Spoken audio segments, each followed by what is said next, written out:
जब मुकरने लगती है सियासत, तब नारे नहीं बन पाते हैं हकीकत। जब दिखने लगती है इरादों में खोट, तब आवाम करती है वोट से मुकम्मल चोट। जब सच की सियासत मांगे आपका सपोर्ट, तब देखिए मेरे साथ आईएनसी टीवी पर हर वोट की ग्राउंड रिपोर्ट गुजरात विधानसभा की। नमस्कार दोस्तों, आईएनसी टीवी पर आपका स्वागत है। गुजरात विधानसभा में दो चीज़ों की चर्चा है। एक तो भारतीय जनता पार्टी में जिस तरह दिन पर दिन बगावत हो रही है उसकी चर्चा है। दूसरी, राज्यसभा सांसद श्री इमरान प्रताप गढ़ी का शायराना अंदाज। वो अपने शायराना अंदाज से भारतीय जनता पार्टी और ख़ासकर देश के प्रधानमंत्री श्री मोदी को घेरते हैं। आइए सीधे आपको दिखाते हैं किस तरह से शायराना अंदाज से इमरान प्रताप गढ़ी अपनी रैली को संबोधित करते हैं, प्रधानमंत्री को निशाने पर रखते हैं। के दायरे में सिमट के आएगा, हर रवायत से हट के आएगा, आंधियों को जरा खबर कर दो। सच्चे मिस्र होंगे तो कोई हाथ खामोश नहीं रहेगा। आंधियों को जरा खबर कर दो, शेर वापस पलट के आएगा, शेर वापस पलट के आएगा। बड़गाम वालों, इस बार भाजपा बड़ी मुश्किल में है।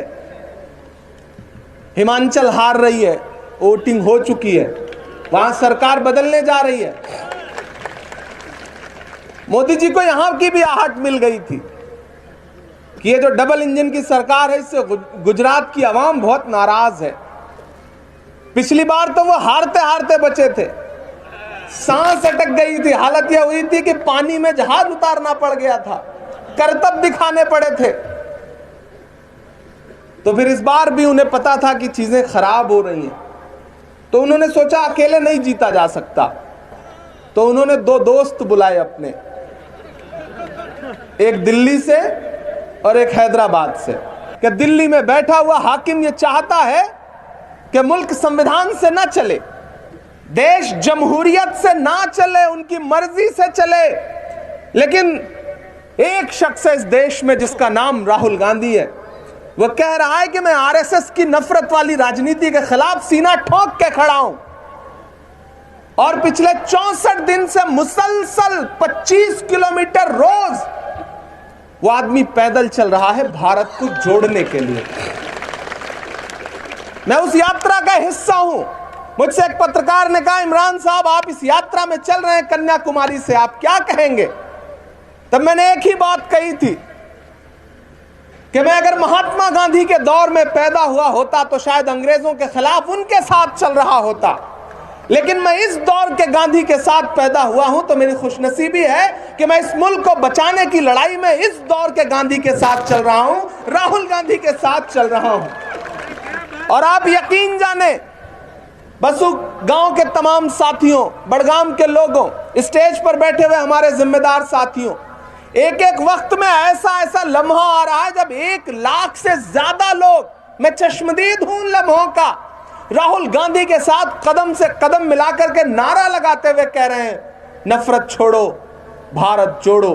ये जो नारा है, वो जो गूंज रहा है, वो नारा, तो उस नारे की गूंज की हनक इतनी है कि दिल्ली में बैठा हुआ हाकिम राहुल गांधी की टी शर्ट के रेट पता करवा रहा है कि वो टी शर्ट कितनी महंगी है। मेरे भाई, मैंने तो वो दिन भी देखा कि जब आपके गुजरात में एक पुल टूटा और 141 से ज्यादा लोग मारे गए, और उस दिन मुल्क के हाकिम इसी गुजरात में थे।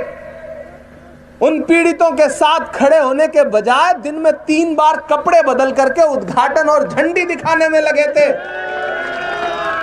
बेहिसी का आलम यह था। पिछले 64 दिन में इस देश के प्रधानमंत्री जी ने कम से कम 200 बार से ज्यादा कपड़े बदले होंगे।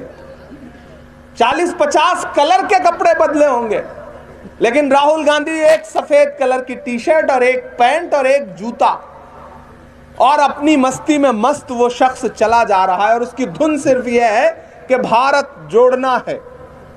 मुझसे किसी पत्रकार ने कहा, आप तो शायर हैं, आप क्या कहेंगे? मैंने कहा, जो हर जालिम से टकराएगी वो आंधी बनाऊंगा, नए अंग्रेज आए हैं, नया गांधी बनाऊंगा। यह हुकूमत आपको डराएगी, यह हुकूमत आपको बांटने की कोशिश करेगी, लेकिन राहुल गांधी कहते हैं डरो मत।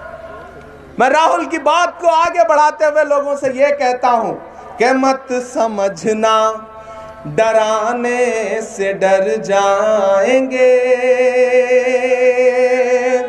जब जिग्नेश को अरेस्ट किया गया, अहमदाबाद से जब ले जाया जा रहा था, तो मैं जिग्नेश को टीवी पे देख रहा था और मुझे लग रहा था इस शख्स की आंखों में जो सच्चाई और जो ईमानदारी है वह शायद चीख चीख करके कह रही है कि मत समझना डराने से डर जाएंगे। तैयार रहिएगा बड़गाम वालों, मत समझना डराने से डर जाएंगे, अब के सारी हदों से गुजर जाएंगे। मत समझना डराने से डर जाएंगे, अब के सारी हदों से गुजर जाएंगे। मौत के नाम का खौफ देता है क्यों? मौत के नाम का खौफ देता है क्यों? मौत जिस रोज आएगी मर जाएंगे। मत समझना डराने से डर जाएंगे। जो हमारी संस्कृति है, जो हमारी विचारधारा है, जो हमारी आइडियोलॉजी है, मैं उसे इन मिसरों में पिरोता हूं कि हमने ज़मज़म दिया, आबे गंगा दिया, हमने ज़मज़म दिया, आबे गंगा दिया, तुमने भारत को दंगा ही दंगा दिया। ऐसे काम नहीं चलेगा। वो जोश मुझे नजर नहीं आ रहा है जो नजर आना चाहिए। मैं फिर से पढ़ता हूं कि हमने ज़मज़म दिया, आबे गंगा दिया, तुमने भारत को दंगा ही दंगा दिया। और इस अहद की सबसे बड़ी सच्चाई अगर बोल सके आपका ये बेटा, आपका ये भाई, आपका ये दोस्त, तो सच्चाई पे मुहर लगाइएगा कि हमने ज़मज़म दिया, आबे गंगा दिया, तुमने भारत को दंगा ही दंगा दिया।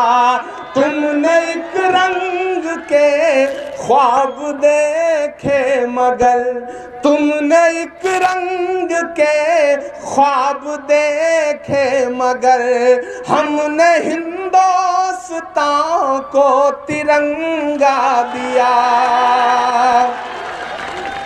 ये तिरंगा बदन पर लपेटे हुए,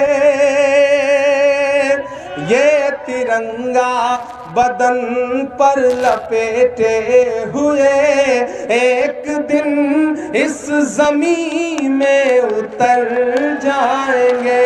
मत समझना डराने से डर जाएंगे, अब के सारी हदों से गुजर जाएंगे।